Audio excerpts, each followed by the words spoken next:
So the mystery grill showed up. This is how it comes. I'm still not sure, because the box don't even say which one you got.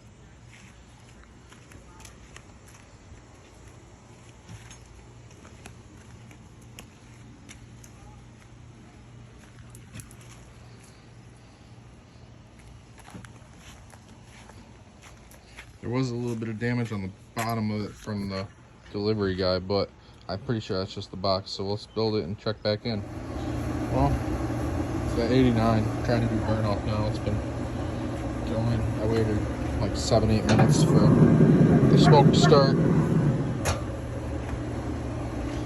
I do see a lot of smoke escaping the door, but we'll see how it goes, guys. Overall, I mean, I'm pretty happy with it. It came with tools and gloves, a lot of things other brands don't send you with it.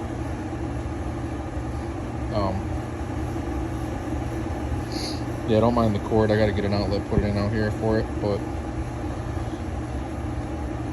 I don't know. I like it.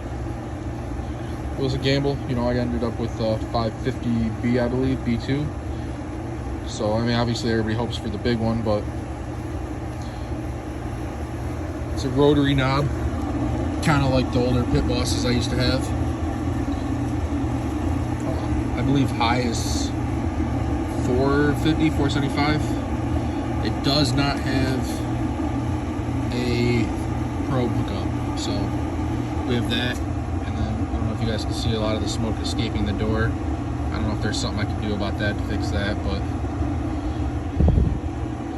maybe just pressure, I don't know. Yeah, pressure seems to work.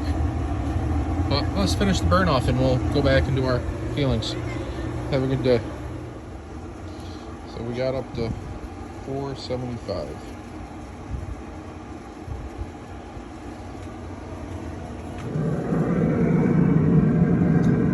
It's pretty warm. I'll update you guys later with the first cook.